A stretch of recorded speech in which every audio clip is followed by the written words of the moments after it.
everybody? It is Thursday night. Time for another episode of Thrifty Business. I'm your one host, sitting here in Vegas, Vegas Jay, and with me is my producer, my good friend, Vacaville Debbie. What's happening? Hi there. How's everybody doing? What's going on? Hey, it's a crazy Thursday. Thank you for tuning in. I know we started a half hour late, and I'm actually 33 minutes late. I was doing a webinar. I did 3 free webinars this week. I hope you were all on those webinars. So much great content in there.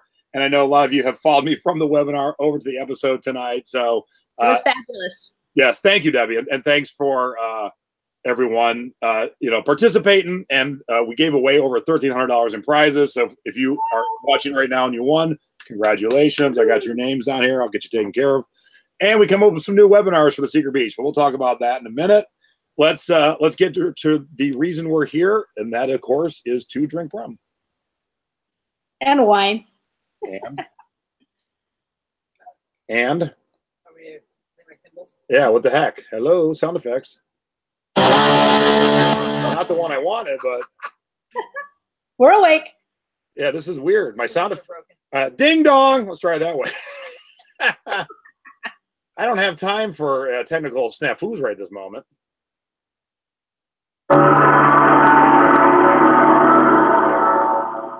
Time for Jay's Tiki Talk, where each week I try and match my rum and my tiki mug to my guest. And as always, I've done it pretty well this week, I think. So, special tonight, we actually have the guest in the studio.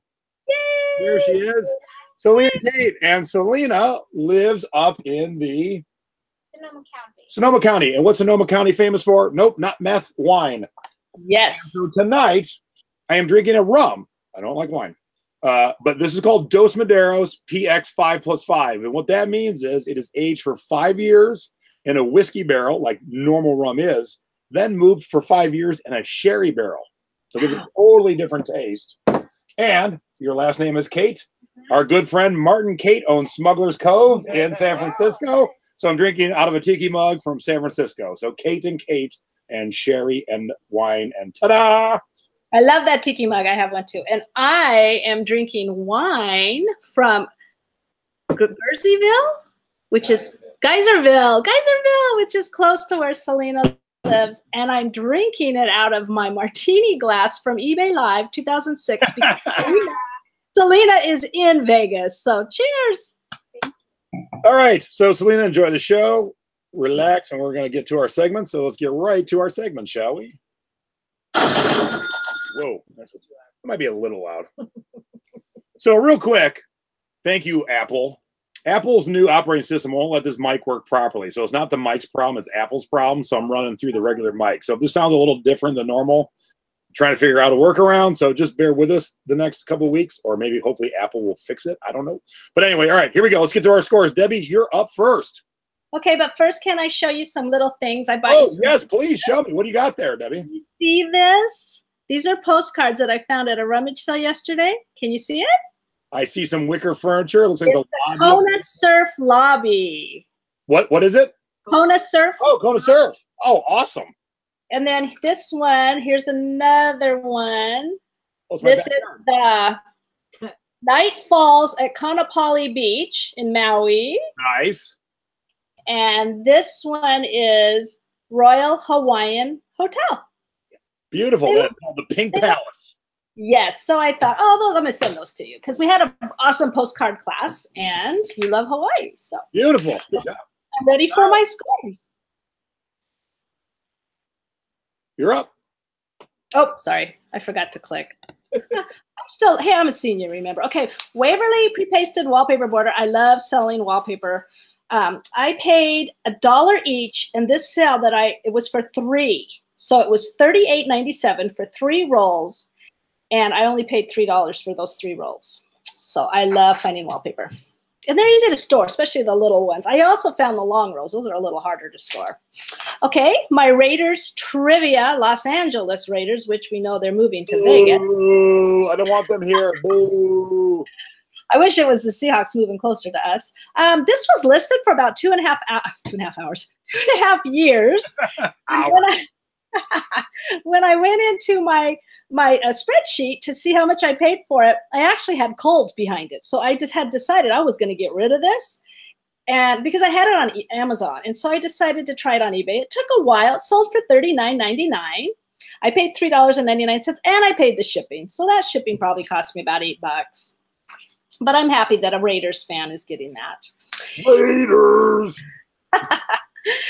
And then this is a Nordic Ware Easter Bunny basket. It sold like 4 days before Easter to someone in Southern California. So hopefully they got it in time. I paid $6.99, and I actually listed it before Easter last year. Didn't sell, so it waited till this Easter. Sold for $32.99, $32 there. And the buyer paid shipping. So I like that.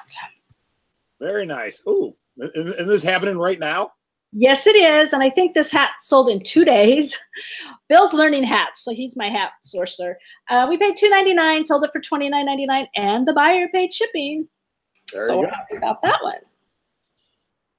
All right, so I sold this Blade Runner DVD box set. DVDs really aren't all that anymore, but I got $59.99, and I paid, I think, $5 or $6 or $7 for it. So I was happy. And it's one of those things that sat around too long in my profit pile, Debbie, and I finally listed it. And guess what? When you list it, it sells. It does. Amazing. It's magic. Shocker. Now this one, there's a funny story that goes with this one. So see how long this dress is, Debbie? Yes. So I have a rack. I put up a clothing rack in my garage. I didn't want to fold up long coats or dresses anymore until they have to ship. So I figured they would hang nice until that day. So I had listed this. It had fallen off eBay. I relisted it. I told my assistant, hey, go hang this up downstairs. And there's a bow with it. So please make sure that it stays together. The door to my garage automatically shuts, and it's kind of heavy, so you can hear it shut. I heard the door shut. The second it shut, my phone cha-chinged, and it was this dress. So I'm going, come back. Just bring it back. See? When you touch things, they sell. I relisted this the night before, and I sold it for $50. No brand either. Oh, no, I'm sorry. Sylviane. Not a big deal. But the customer asked me a lot of questions. He liked my answers, and he bought it. I paid $7 for this dress. Sweet. I haven't shown a good CD sale in a while. So I know all of you guys are fans of the band Disembodied. If God only knew the rest were dead. But I did. I paid $1 and I sold it for $50. And there's the cover in case you ever run across it. Good to know. And then my last score was this Betsy Johnson Brazil Viva Betsy bag. I sold for $70, and I paid $14 for it. And that sold and left today. That is cool. Kim didn't snag that from you? I don't know if Kim ever saw it. Uh-oh. All right, you've seen our scores.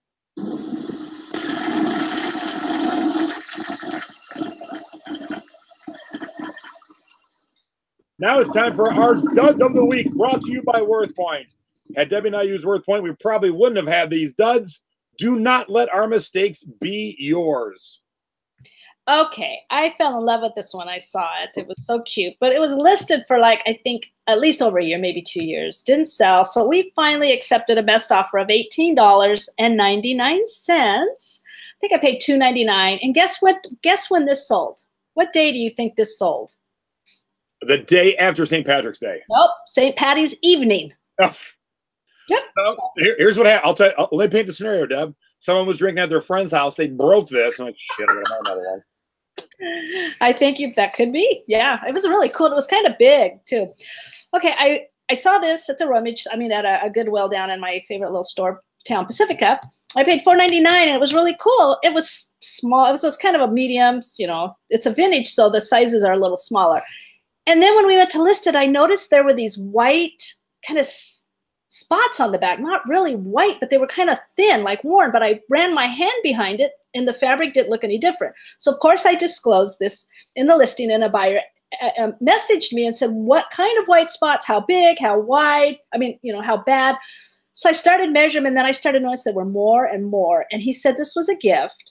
So, and he wanted to know if I would take an offer. So through eBay's, you know, you can make offers through messages. There's a little thing there because I didn't have best offers. So I decided to be nice. I gave him an offer of $19.99. I paid shipping. He bought it right away, left us great feedback.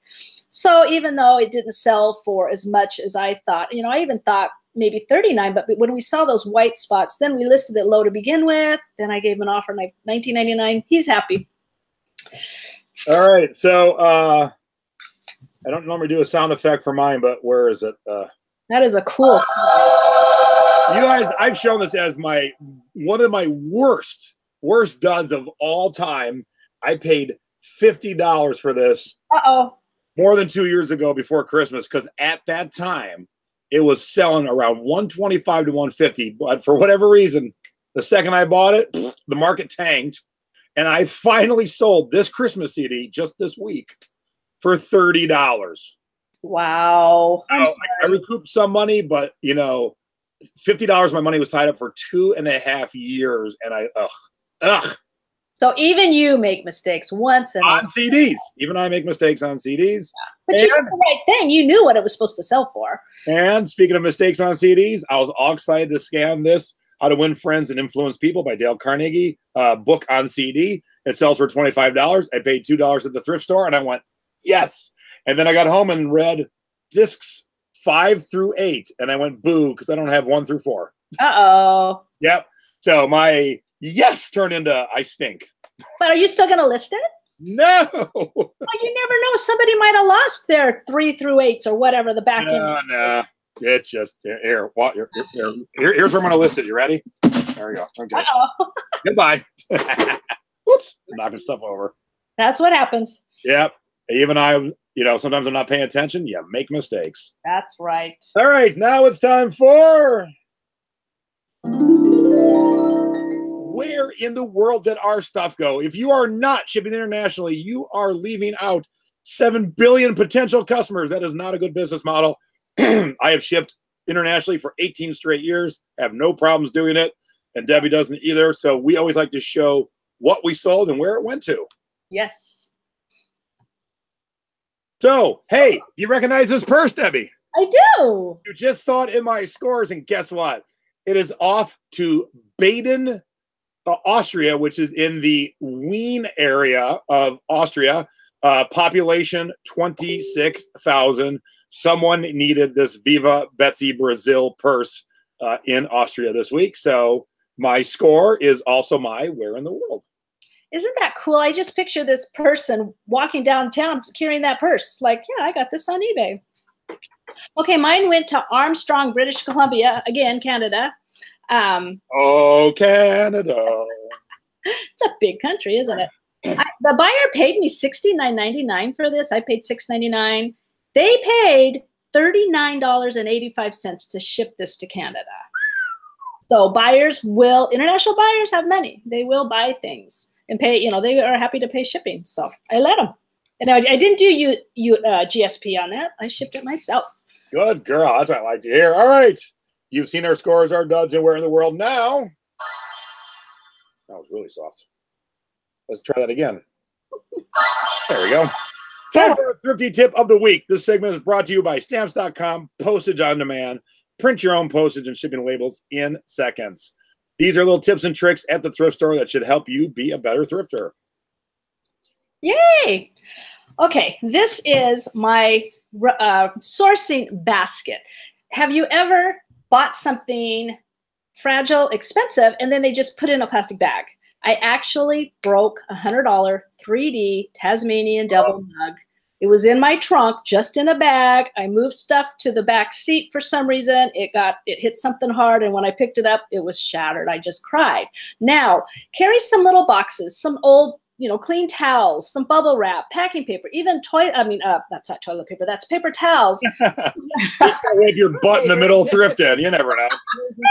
Right. Well, that's a roll of paper towels. But wrap those things up so that when you get home, what if your kids run out and help you? Hey, Mom, I want to help you empty the trunk. They don't know what's in those bags, and they may sit in your trunk for a while, and then those expensive things can get broken. I bought a little mug yesterday, and I carried it in the car with me. I set it on my feet. Well, of course, I forgot it and kind of kicked it, and because I didn't have my basket set up like this yet. So now I'm keeping this in my trunk. So keep your stuff wrapped carefully, because thrift store cashiers and garage sales, they don't care. They don't always have great packing paper for us. Yep. All right. So chat, how many of you source at Buffalo Exchange? Oh, and maybe I should start with how many know what Buffalo Exchange is? So Buffalo Exchange is a used clothing store, and they curate it. They take trade-ins like you would trade in CDs at a record store. And I didn't used to want to shop there, but now I find all kinds of good stuff to flip at Buffalo Exchange. So wherever I travel, besides adding the coolest thrift stores and the best record stores on my map, I also add the Buffalo Exchanges. And guess what? Guess what I found, Debbie, at Buffalo Exchange? I bet it was really awesome. Hey, do you recognize this purse? Are you guys sensing the theme tonight? Yes, ladies and gentlemen, this purse was hanging in the window at Buffalo Exchange for $14, and I sold it for $70 on eBay. Whoop, whoop. That purse has been around the world. Yep. So you definitely want to check out Buffalo Exchange as a place to source. Now, you're not going to leave with full carts like you would a thrift store, or like my mom leaves with a full cart of quarter things at garage sales. But in every Buffalo Exchange, if you remember my Iron Maiden jacket, I bought for $45 with Kim and I were at the Buffalo Exchange in Ventura. I paid $45. I sold it for $250. There's good money to be made. I was in Buffalo Exchange with you in New Orleans after our secret beach cruise. I didn't buy anything, but there was some really cool stuff. Oh, yeah. And no, Kim, you were not with me when I bought this purse. I did have it for a little while. All right. Now it's time for You Have Got to Be Shipping Me, where Debbie and I give you tips and tricks, what to do and what not to do when it comes to shipping. I will give you a preview for next week. I bought a tiki mug off a member of the thrifting board who shipped it, and it was very unique how she packed it. And she sent me a note. Please don't let me be part of the shipping segment. So you are going to be part of the shipping segment, but not in a bad way. But that's for next week. So I already had this one ready to go. Okay. Before you list the item, if it's something big and bulky, know how you're going to pack it. Because lately I've been seeing people say, hey, I just sold this, and how am I going to ship it? And I'm thinking, why didn't you know that before? Because you can lose a lot of money. If you suddenly have to use an oversized box, you could add an extra $10 or $20 just for that. And weight might go up too because you have to add more packing supplies. So know ahead of time. In fact, my husband listed some Starbucks mugs today, and I said, you're not listing that till you show me how we're going to pack it. So he did. I saw him over there measuring and doing all this, and each mug's going in its separate little box inside of a bigger box.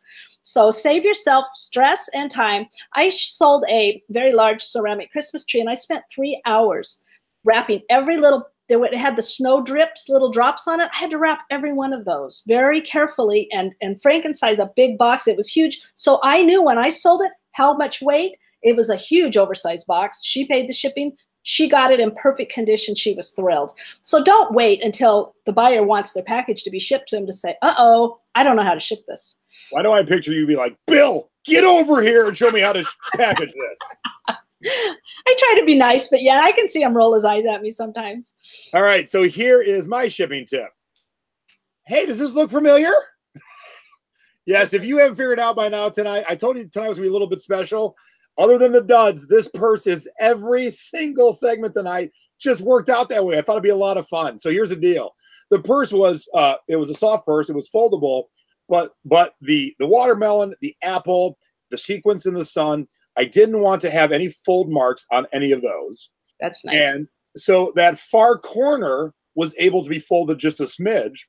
And I didn't want to go, I wanted to go the smallest box possible. It's traveling to Austria. I did put packing in between the top and the bottom, but I found the thinnest, sturdiest box I had. And I just made sure that, and I didn't have anything bigger. Either I had way bigger or too small. Yep. I could see that there was just a little point where I could bend it over where it wouldn't crease anything that would stay creased. Good job. So don't be worried about folding something over if there's not going to be damage. But if I would have had to fold in the middle of that watermelon, it would have stunk because the customer would be very unhappy. So in other words, you listed that before you knew which box it was going to. Well, I have a room across the hall in a garage full of boxes. So there's always something that you can, So yeah, yes, you're right, Debbie. I wasn't ready. It wasn't glass, so you're safe. I want to add one more little thing to mine too. Yes. You see on this box, see where it shows you the measurements? Do not rely on those measurements because they're not accurate. Just like a 2x4 is really not a 2x4 piece of lumber. It's 1.5 by 3.5. I know that. This box is about 8.5 by 6.25 by 4. And so you have to round it up. So you put your box together and then you measure it, because if it goes oversized, even 1/4 inch, they're going to round it up and your buyer could get stuck being charged. Well, now I guess we're going to get charged for it automatically, another $10 or $20. So don't rely on these numbers on the box. Measure it yourself. And before we get to the next, I see everyone talking about in the chat. Give us a thumbs up if you're enjoying the show. If you haven't followed my channel yet, please do.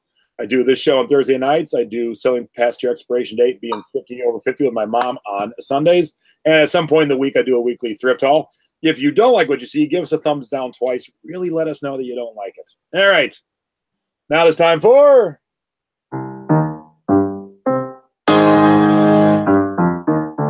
our eBay tips of the week. Little tips and tricks to help you with your eBay selling career. Okay. Just like you, this is actually a tip for two categories, thrifting and eBay.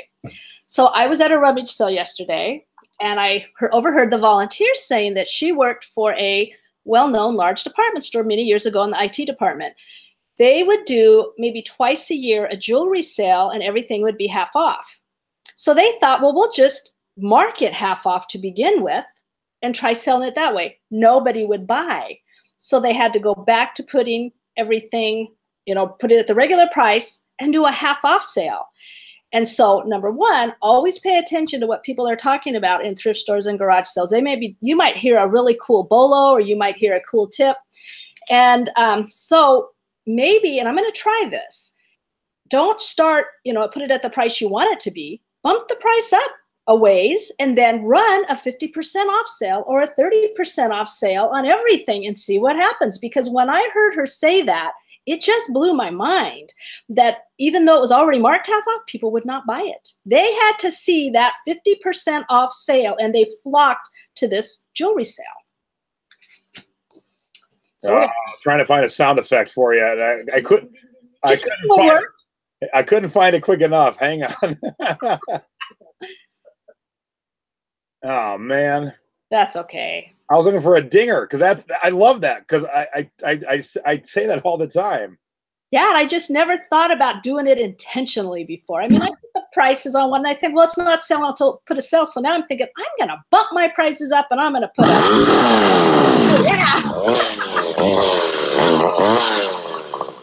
I like that. Yeah, is that better? That's better. I got no dings.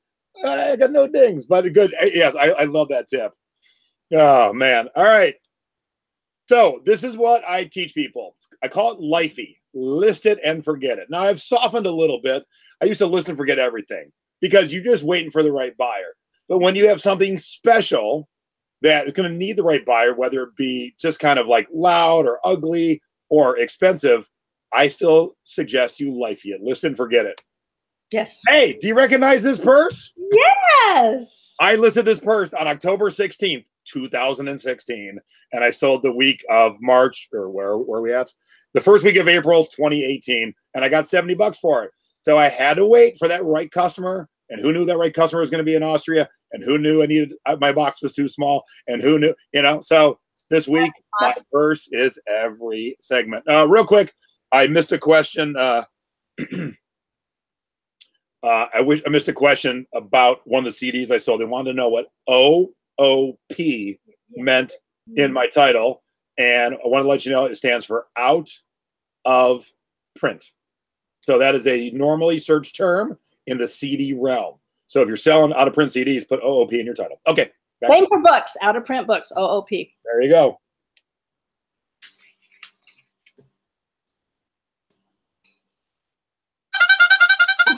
Time for thrifting outside your comfort zone. The only way to get really good at what we do is to keep getting out of your comfort zone. If you only sell what you know, you're going to be just selling what you know, which usually is kind of too narrow. When you start selling everything else is when you get to outside your comfort zone. Debbie actually has hers in her hand.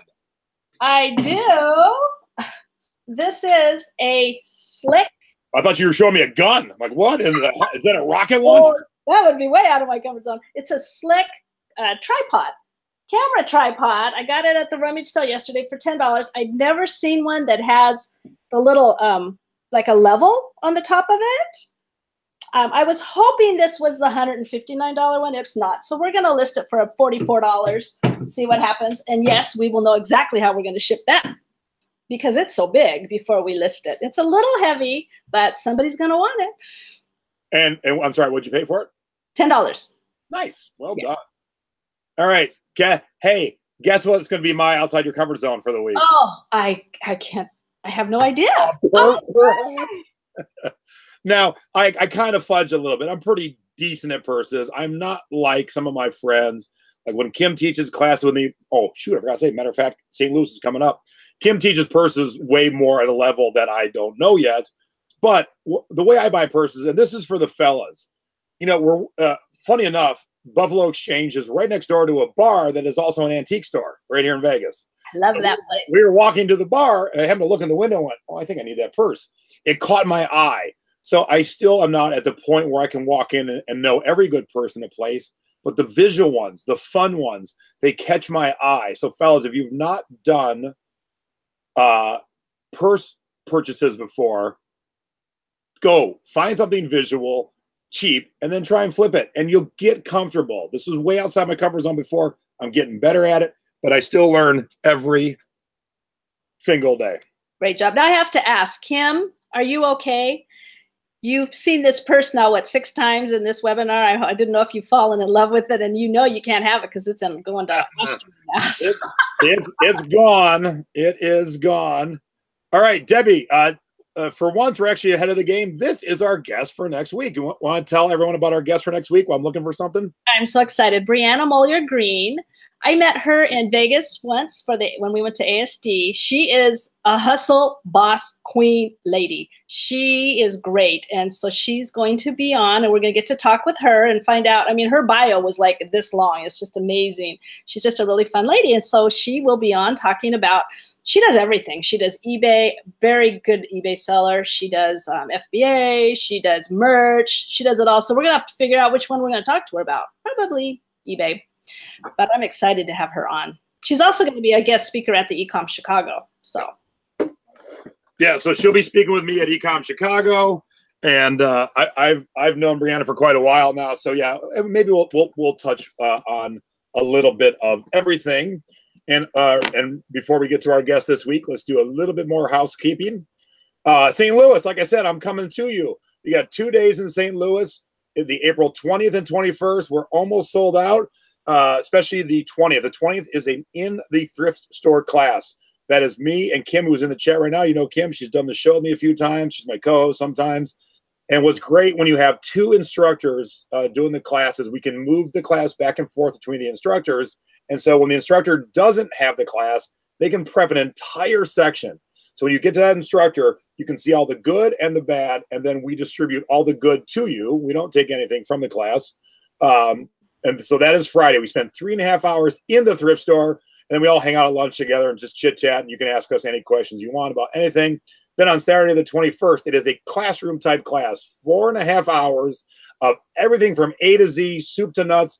I'm going to teach you about the bolos. Be on the lookout, things you should be purchasing. I'm going to teach you how to get home and take good quality photographs of it, how to write good quality listings. And the biggest pain point for everybody, for the most part, is shipping.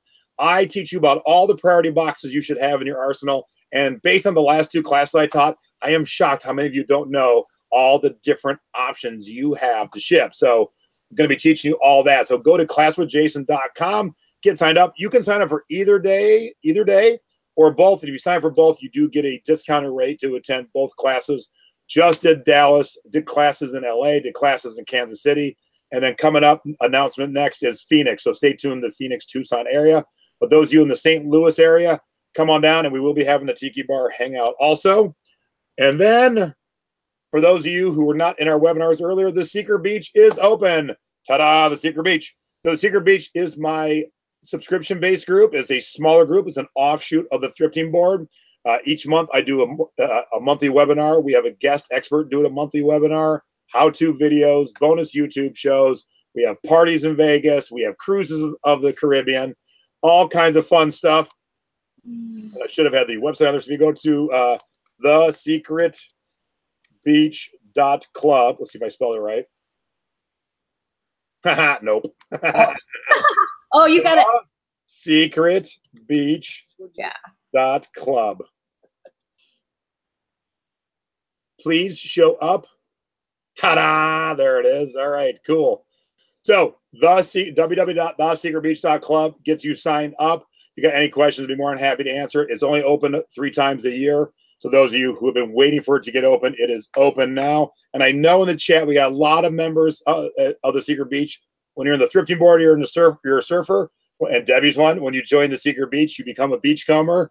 And not only is there a lot of fun learning to do, there's a lot of fun. And so we're already been planning the next Vegas Secret Beach Bash for 2018. Oh, Melissa just joined tonight. Thank you, Melissa. And for those of you who did join tonight, please just be patient. My guest here, hello, there's my guest. We're going to go out afterwards and we're going to grab a quick cocktail as a little thank you for coming over and doing this live. I'm jealous. So everyone who has joined, I will get you added. I promise you'll get added tonight or by tomorrow. But the good thing is all the content we have done since day one, which is about 18 months ago, is there for your viewing pleasure. So all the webinars, all the extra videos, everything is there. You can watch it at your leisure as many times as you want. And if you got any questions, feel free to drop me a message. I'll be more than happy to help you. But without further ado, you get your graphic up there. Ding dong. Hey, it's time for our guest. Welcome to the show, Selena Kate. Now, we were supposed to have Tim too, but yeah, he didn't make it. Tim got afraid and he's like, I'm not coming to Jason's house. I heard he puts people down in a hole in his basement. So, get out of the way. Sounds like he's very busy working. Yeah, he's we work about 7 days a week, so I'm familiar. You work 7 days a week now. What? All right, but let's pause and we'll get to why you work 7 days a week. So, Debbie, why don't you start us out here? Because you know Selena. Yes, Selena and I years ago, I think even before Facebook started, we were in a Yahoo book selling group together. Well, you guys are old-time friends. Yeah, You were in our Yahoo group. Yes, yes. Did you guys have AOL too? Is that what you? No. No. She lived up in Washington State at the time, and then she moved down here to California, and I've been over twice to visit her in person, and I just adore her. She's sweet, she's smart, she loves books, selling books. She also loves, vintage, and she's just a really great, fun person, and she knows a lot about what she's going to talk about. So I've just enjoyed being friends with her. My husband and I, we're going to be going over, because she's about an hour and a half from us, we're going to start going over more to attend her estate sales. Right. It's time.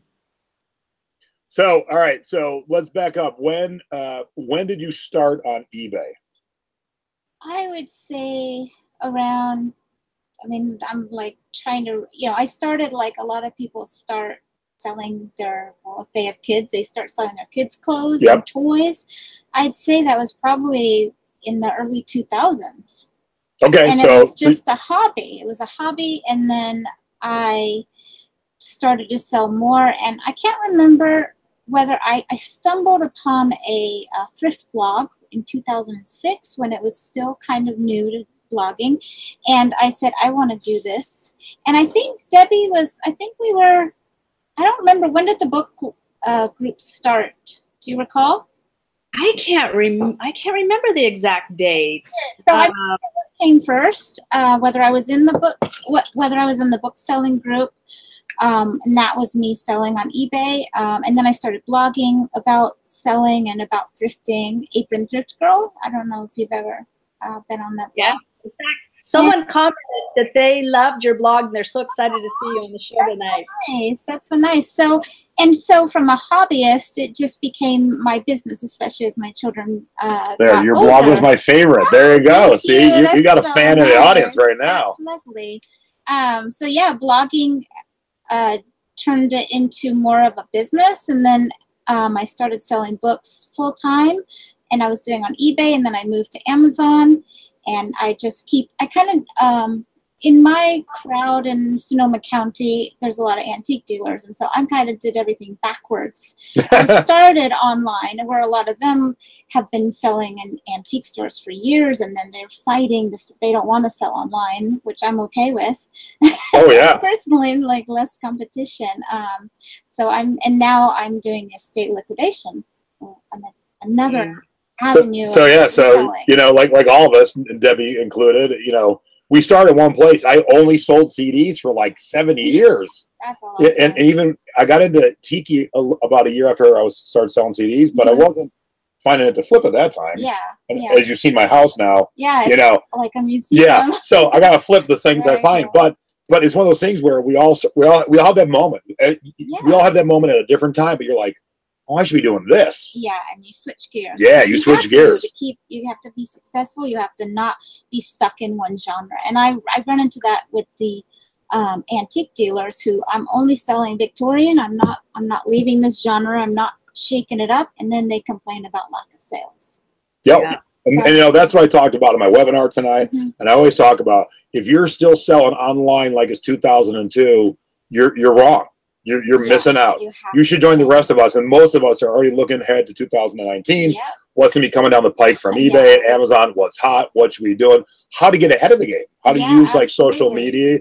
But if you're like, yep, I still want cash in an envelope and I'm not putting any pictures up, you know. Yeah. But there's sellers out there like that. They just won't join us. They don't want to do it. Look, you used to ride a horse to school. We don't anymore. Join the rest of us in the modern era, please. Absolutely. So you were selling on eBay for a while. Yeah. I've lost my pen. I'll pick a new one. All right, cool. And so you sold on eBay and Amazon, right? Amazon, yeah. And I was pretty much full time on Amazon for a while, but I would still sell on eBay. And then I didn't really enjoy the FBA personally because of bookkeeping. I don't like bookkeeping. I don't like bookkeeping. I found the FBA was just too confusing for me, the way I don't like bookkeeping. So then I went back to eBay.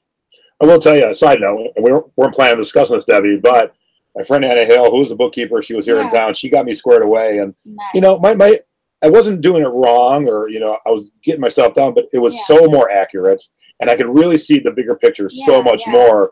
That's something that, you know, cost me money, but man, it's so nice to see everything like, oh I made money. Well, that, but you know, you're like, okay, so I need to make sure I have a little bit more deductions next year, and well, that's profit. You know, so you really see when you have an expert, and you should, you know, and those kind of things.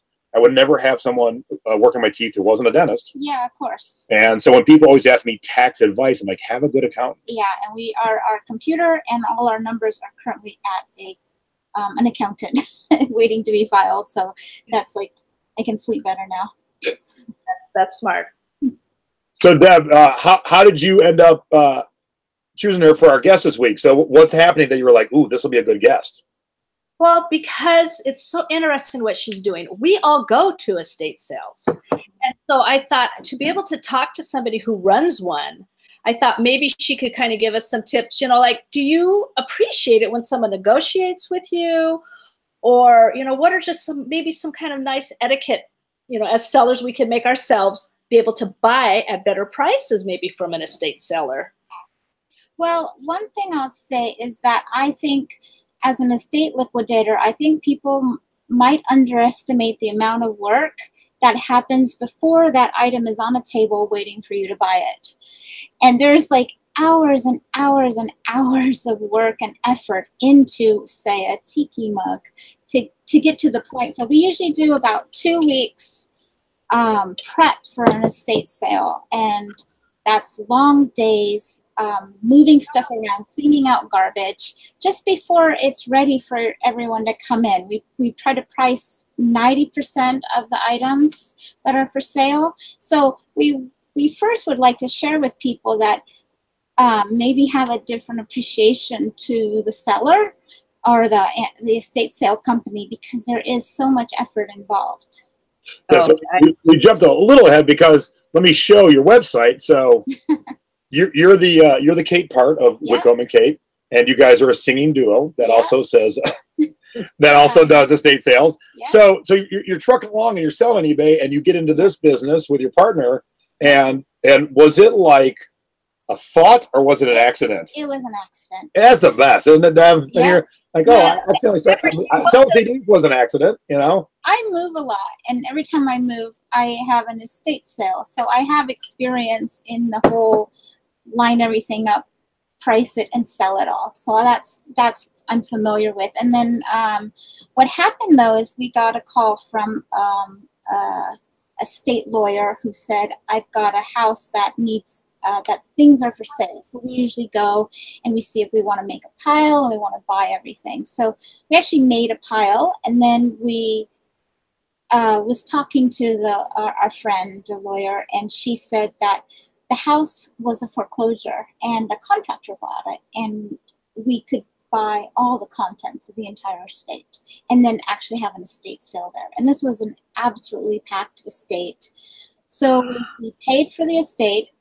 So who you don't need to tell me the number, but who came up with the number? Was it you guys or was it him? I think we might have said a number, and I think they agreed because he needed the house cleared. Right, and so did he have any idea of what the contents were worth, or did he was just like, all right, look, give me like $100 and then get rid of it? I think he knew that there was a lot of work involved. Okay. In fact, he threw in a 30-yard dumpster. Was that? Oh, yeah. I don't know if they have 30 yards, but it was huge. It was massive because there was so much garbage. There was a lot of garbage and broken items. The house had sat empty for a year.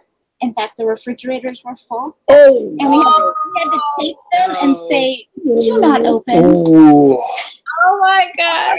I had an aunt who was a hoarder, and her fridge broke, and she didn't tell anyone, and she bought a new one and left the old one just closed. It was vile. It was vile. So so that's how we happened upon, and then we had a lot of really good feedback for how we ran the sale. We had 6 days to prep this, and it was crazy. I think we sold for about $14,000. Nice. Estate. That was your first one? That was our first. Sounds like a pretty good success coming out the gate, because it could have been crickets. You could open the doors and no one came. We could have made a lot more if we had more time to prep, because we were just flying by the seat of our pants. People bring stuff up to the table. We'd name a price because we didn't have time to price it. We had to get stuff down from the attic that'd been there for generations. It was fun. It was such crazy. Like, welcome to the estate sale business. I can't imagine. Except I'd be scared of snakes and rats and spiders. And oh my! We've had possums in attics before. Wow, I bet. I just can't imagine what you get to see on a daily basis. Oh, we see all the dark secrets, really. That's true. I will tell you, and I've said this to others who do this business. If you've ever had the thought of, I would like to live in Las Vegas, you could clean up. All the estate sale companies except 2, and 1 unfortunately left stink here. No, they don't stink. Oh, wow. They suck. They are freaking horrible. They are just we're coming to Vegas, and we're starting to stink. Worst people in the world. I mean, I've had people run estate sales tell me this. I found a tiki mug, I brought it up, and the woman who runs the company said this to me. Oh, I didn't see that, so I'm going to give you a high price so you don't buy it. She said those words out loud.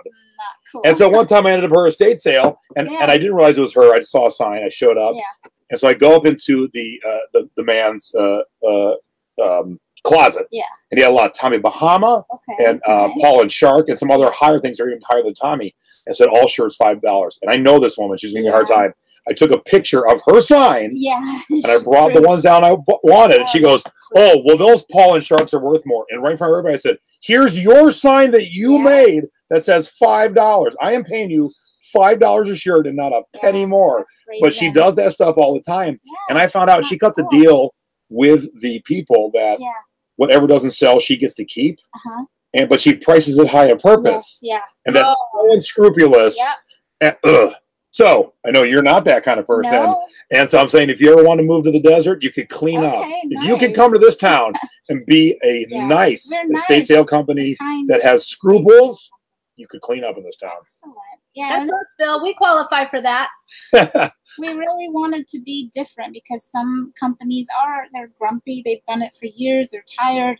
They don't want to move with technology. We use Square. Square, what do you call it? Point of sale, which is, I think we're the only company in our area, local area, that uses it, which is great because most companies are writing tickets by hand. At the end of the night, they're counting them by hand. And as I said, I don't like accounting. So we just push a button, send the report to our client, and they know everything that's sold.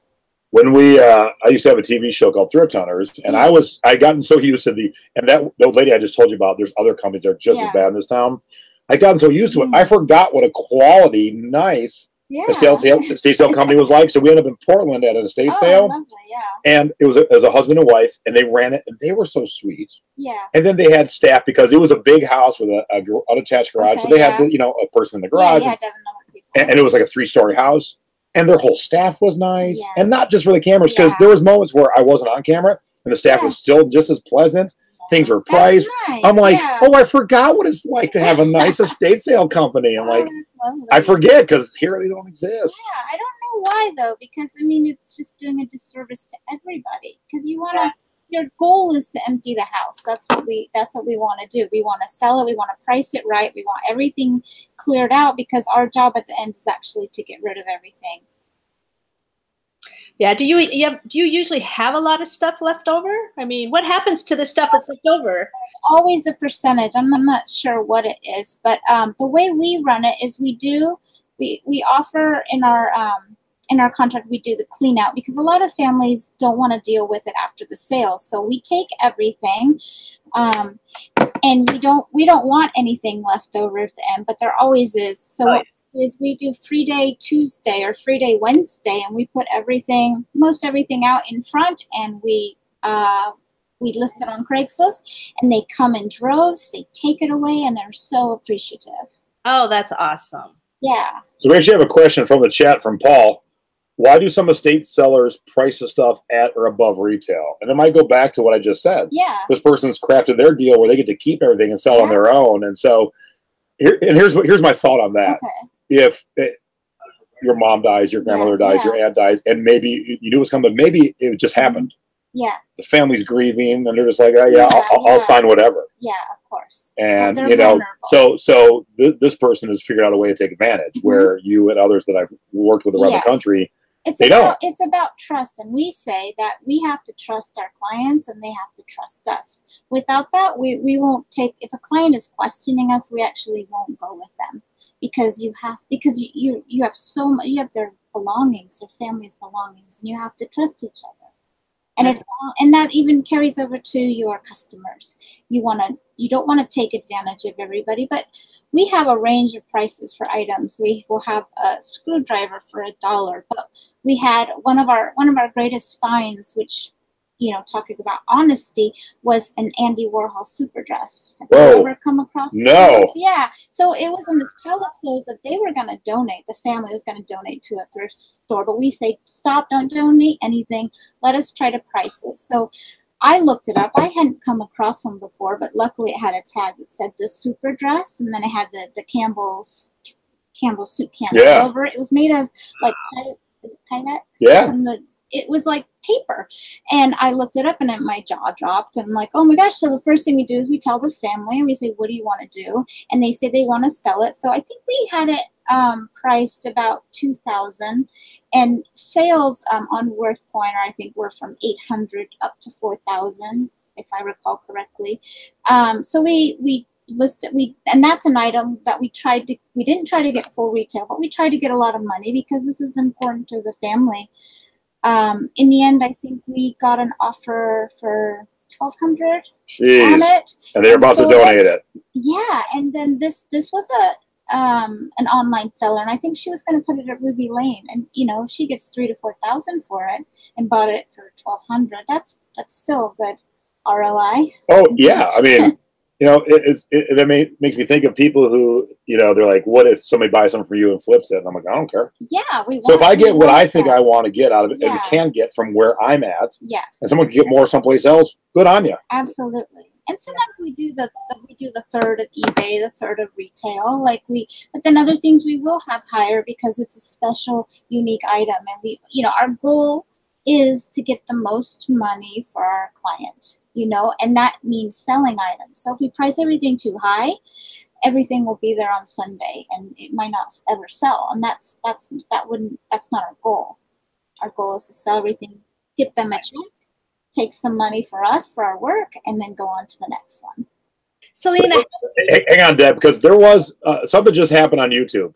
All of a sudden, we lost like 50 viewers like that, and I'm like, okay, that's not normal. I don't think you're scaring them off. And so I see people, a lot of people somehow lost the feed somehow because they're all coming back. Yeah. So yeah, let the chat know, refresh. I'll apologize even though I had nothing to do with it. But yeah, I just saw the number drop and I'm like, all right, something happened somewhere. Yeah. Because you're an awesome guest. There's no way 50 people said, nah. Yeah. Bill said that he saw it too. He just hit live and it came right back on. Yeah. So, sorry. So go ahead, Deb. That's okay. Selena, how many employees? Do you have employees? I mean, how many people do you take to set one of these up? Usually it's mostly the two of us.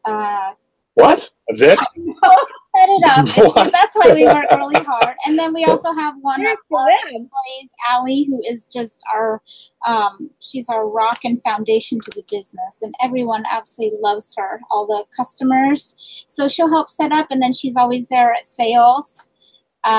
She deals with all the difficult customers. Whisper to her, I'll say, Allie, can you go talk to that person? And she handles them like a champ. She's amazing. And then my dad works in sales. He's Mr. Information. If anyone has a question, they go to him. He's 79 and just he's like the internet before the internet. You could ask him a question. He just has this information on tap. That's awesome. So that's my children. My daughter, who's 18, she sometimes works sales. Tim's son, Eli, when he's around visiting, he'll work. It's really, we try to keep it family run.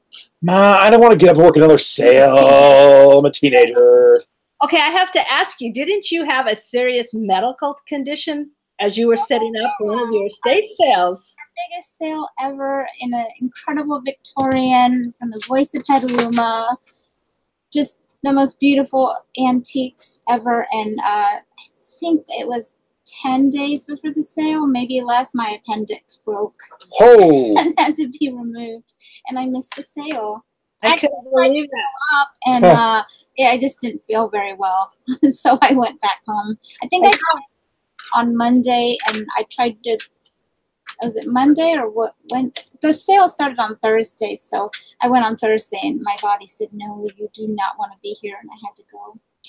Wow, I saw her post that on Facebook, and I thought, no way, what are the odds right then? So now you have another part to your business beside the estate sale, so let's talk about that. You have a warehouse showroom. Actually, you have a third part that I'm going to talk about. Well, so here's your website. Okay. And your options. So estate liquidation. Yep. VP offsite estate sales, salvage services, premier buyout service, VIP consignment, wish list, rum party. Oh, I don't see that anywhere. Sounds good. So yeah, so tell us about, as Debbie was saying, tell us about the different aspects. Well, last year we worked really hard, about 3 sales a month, which is a really quick turnaround because we have to empty these houses at the end, and that actually takes more work than setup and the sale. It's cleaning out the unwanted items, and even with the free day, it's still a lot of work. A lot of things have to go to the dump. We try to recycle as much as possible. We try to be green, so we recycle metal, plastic, glass, and take as little as possible to the garbage dump itself. But we have a warehouse, which originally we were making workbenches and tables.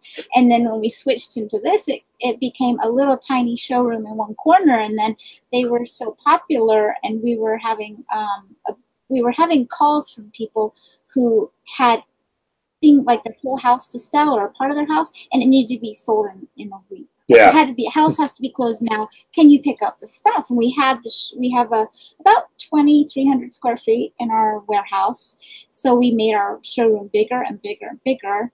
So we have a little tiny area in the back for our storage. And once a month to twice a month, we open up for 3 days and sell out of our warehouse. So are people so excited they're waiting in line on those days? That's what I got to figure, because I would be.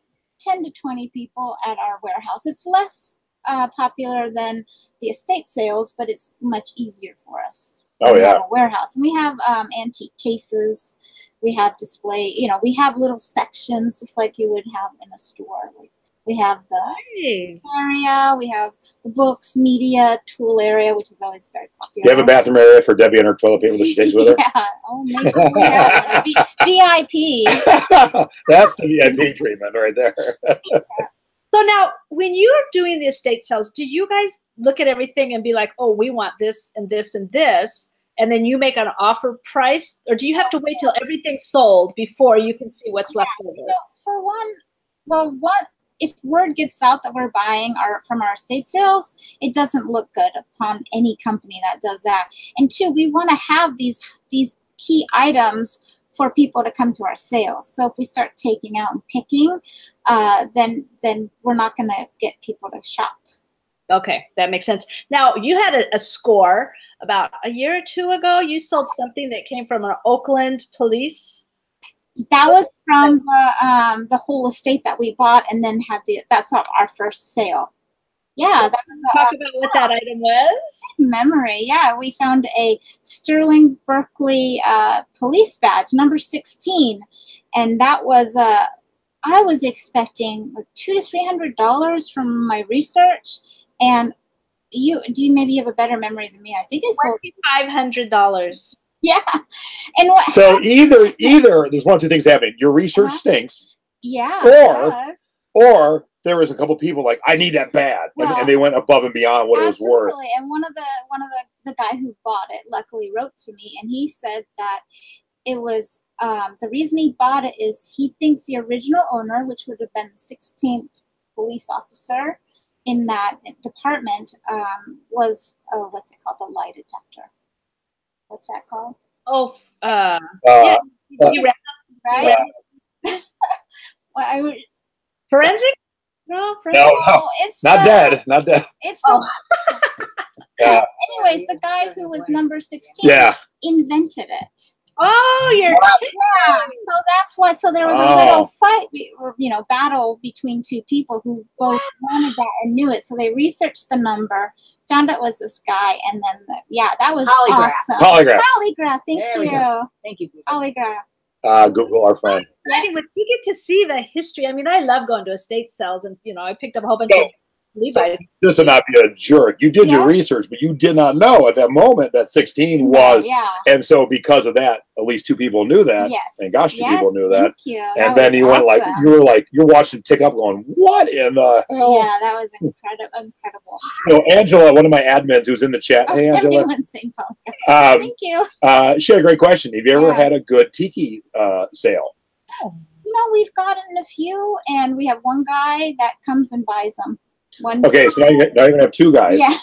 So now that you've been here amongst the museum, and I'm taking you out for a tiki cocktail after this, please put me on the list of, hey, Jay. Plus also, even if I don't need it, I will definitely, you can send me a picture of anything tiki, and I'll tell you within a second what it's worth. Okay. And then, like, if you're going to end up selling someplace else other than the estate sale, kind of like what your title needs to be kind of thing. So, thank you. Yeah, please let me know, because if not, you might have a customer right away. Yeah, nice. And, we like that. but I know especially that's on the buyouts. That's what we really like. That's my expertise. We want buyers, And he doesn't just know tikis. He knows everything about Hawaiian. Ephemera, CDs, albums, Hawaiian clothing. He knows it all. Okay, so we're always on, looking for things for him. This is just so fun. So would you encourage other people to reach out? I mean, I'm sure there's a lot of maybe licensing, permits, you have to have trucks. It sounds like there's a lot too. A lot of U-Hauls. Eventually, as our business gets bigger, we're hopefully going to lease a box truck. But for now, we're U-Haul. I was going to say, there's got to be a point where if you do the math, it would have been more advantageous to get it already. Because if you're doing 3 a month and you're needing a U-Haul, but because then you're never at a point where you're like, oh crap, I got to go rent it. Like, oh, I just got to go turn it on and drive it over there. Exactly. And now on the flip side, you have the wear and tear and maintenance on the truck. What I mean? True, but in that kind of business, you're definitely our growth has been it surprises. I mean, right now the phone is really ringing off the hook with leads and people who need buyouts, need estate sales. Everyone is busy until May, June right now. It's so I'll say I'll admit I've had a lot of businesses. I'm an entrepreneur, so I've made businesses. This is the first business where I keep running out of business cards. I have to keep what a great problem to have. It's great, and the phone keeps ringing, and we feel so blessed to be in this because we're on the wholesale side of this business, and I've never been part of that before, and I love it. Yeah, and you're such a fabulous area. Oh my gosh, the wine country, Napa, Sonoma, Santa Rosa, Marin. I think that Victorian house might have been in Marin. It was in Petaluma, which is okay. Near, but I think you had a house in Marin too. There's so much money over there. a lot of old farms, and we really do love farms, antiques, the old basements, old stores, items. We just thrive on that. Okay, now I'm going to bring up your third part to your business. You also have an antique booth. I've been to the Historic Society where you have your booth. So tell us about that. Well, we actually just moved from 3 booths to 1 because sales have slowed. And as you know, when you sell on a number of venues, whatever you put focus on, you do well. If you stop putting focus on, then sales kind of can dry up, and that's what's happened with us. And we're paying a lot of rent at the Antique Society and not getting enough sales in our view. So we cut down to 1, and we're just focusing on industrial right now in that space. Okay, you told me once that you had people drive all the way from San Francisco which is I think maybe an hour and 40 minutes from San Francisco. So you are in a primo area. We are. And I know you posted on Facebook not too long ago, you said you never in your wildest dreamt that you would be doing this business. And you highly successful. I have bad dreams about it, where it will be like 5 minutes to opening and nothing will be priced. So, I got a couple of great questions from the chat, but it made me think of something. So this week I did 3 webinars for everybody, and going into the first night, the night before the first one, I worked really hard all day long on the slides, knowing I had to do 2 more. And then when I went to bed, all I dreamt about was making slides. Do you dream about just putting estate sales together? It's all you can't even get away from it in sleep time. It's terrible. In fact, it's wonderful to come on vacation because, but then even then, if you follow on Instagram or on our Facebook page, all I am is going to museums. I went to the Neon Museum. I went to the Hollywood Car Museum. You know, because I miss old stuff. So let me ask you a couple questions from the chat real quick here as we're getting at the end of the hour here. Do you ever find many postcards? Because we just had our guest on who does a lot of postcards for a living. We find a lot of postcards. And have you sold those in bulk? Have you actually paused to look them up and see, ooh, that's a $10,000 postcard? Well, we don't have time for that. And we sell them if they're, what is it, RP? Real photo postcards. Yep, we just learned about those. We sell them about $2 each. So if they're looking, they come go to the estate shows. If you watched last week, it was the last week's show. You'll know that there's some money to be made. So if they're giving you a $2 deal, go get them. All right. Coming for those postcards, Selena. We don't have, we do look up a lot because I'm obsessed that way, but we miss stuff too. And that is the beauty of this business for buying. I loved when estate sale companies miss something. So Karina wants to know, all right, the stuff that's left over that you end up taking back to the warehouse, are you selling that at consignment, or the way you've done it, is it just yours at that point? So what we do, because there's about 5 days of work in the clean out at the end of a sale, and so 5 more days. 5 days of cleaning out. I mean, do you remember moving? When you move a house, there's all those little bits and bobs and drawers and outside, and so what we do is part of our commission is we do the clean out. We keep everything, which again, our goal is not to have anything good at the end of the sale, but there's a few items, and we take about, I'd say, less than 3% to our warehouse. Oh, wow. You guys you're very organized. Sounds like you have a good plan. Yeah. And I love the recycle, so you're not just dumping it all in the dump either. You're being and like the thrift stores in our area, especially after the fires, got inundated with donations. We had people coming from Las Vegas with U-Hauls of items, and then they donated them, and they were, they said, no, we have too much. We can't take any more. So thrift stores are actually really hard to donate items to, or they're really picky, like, oh, I'll take that item and that one and not the rest. So that's why we moved to the free and the rest the free day, because we actually can give back to the community, to people who need it most. That is so awesome. Awesome. You're the Estate Seller of the Year award. All right, so people are they love you, and they're very interested in following you. Do you have a mailing list? We do. Yep. All right, so here's their website, and someone wants me to link it. So if you're watching this video after the fact, when we're done tonight, I get back home, I'll put her links down below.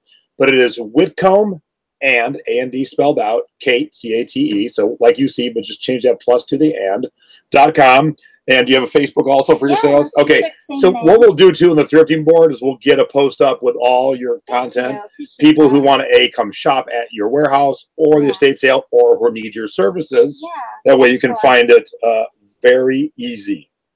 And we're always looking for, especially in our area, for buyers of certain genres, because when we do the buyouts, we'd love to just pick up the phone and say, hey, we have a bunch of this item. Are you interested? Hey, Jason, there was an estate with 400 tiki mugs. How fast can you be? And I'll be standing next to you already. Like, here I am. Okay, so so he'll be sending me. Get over there and get it up. Get over there and just hold my place till the big, bald, bushy guy shows up. Like, get away. It's my stuff. Well, I was texting her about the show the other day, and she had a state. So I said, if you see anything Hawaiian, tiki, grab it. I didn't have anything. I felt guilty. No, quite all right. But now that you know you got an expert in your back pocket, too, I'm always happy to help. Excellent. And shop. I can help and you can shop. Yeah, perfect. So I want to thank everyone who tuned in. I know our show is a little bit later, but I'm sure most of you, if not all of you, were in the webinar earlier. So thank you for tuning in to both those. Those of you who have joined the Secret Beach tonight, like I said, just give me a little bit. I will get you all in. I saw a bunch of you joined. I'm going to take our guests out for a cocktail as a little thank you. So just please give me a few minutes. But all of you will be in by tomorrow afternoon at the latest.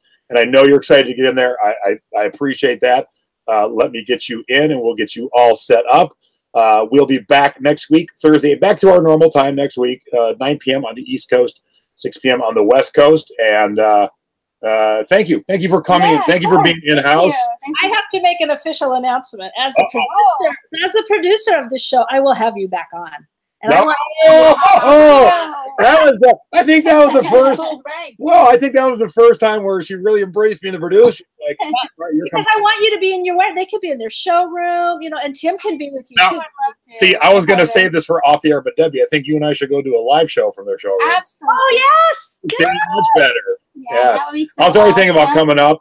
Heck yeah, we'll go do, and we'll bring the crowd. I see people going, yeah, let's go. Awesome. Field trip. Yeah. So yes, we'll have you back on, and we will be there live in person. So thank you again for coming right to the house and doing the show. Debs, thanks for being my co-host tonight. And next week we'll be back 9 p.m. Like I said, I'll see you all in the Secret Beach, the thrifting board. Oh, and Mom and I this week. Oh, I'm so crazy this week. This webinar. Selling past their expiration date, being thrifty over 50, will be on Sunday, and we'll be talking about that ever fun subject of Vero. Oh yeah. If you don't know what Vero is, that means if you've ever listed something on eBay and it got pulled, that means the rights owner said no, no, no, no, no.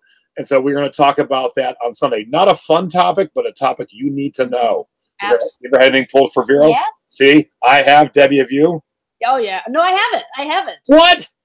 No. Impossible. You're amazing, Debbie. I don't list as much as you do. The more you list, the more your chances of So the one you got pulled in Vero, you didn't know, did you? I didn't know. I didn't either. So we'll talk about that. Selena, do you remember what it was? I don't remember what it was. I remember a couple. But I felt like a slap in the face. Oh yeah. But we're going to talk about it on Sunday. I don't have the time yet. So just stay tuned. Okay. Stay tuned to the thrifting board for times. And my mom's been pulled on Vero too. So, and that was a topic from one of our viewers. So if you've got a fun topic or a guest you would like to see, feel free to message me or message Debbie. She is my producer, and we'll get them on. We've always picked a guest, but heck, if there's a whole audience who wants to see this certain person, yes, we'll put them on, so let us know. And with that, I want to say thank you, everyone, for tuning in live. Thanks to those of you who watch after the fact, and we're going to Frankie's. Yeah, have fun. Bye, Selena. Bye, Jason. Bye, everybody.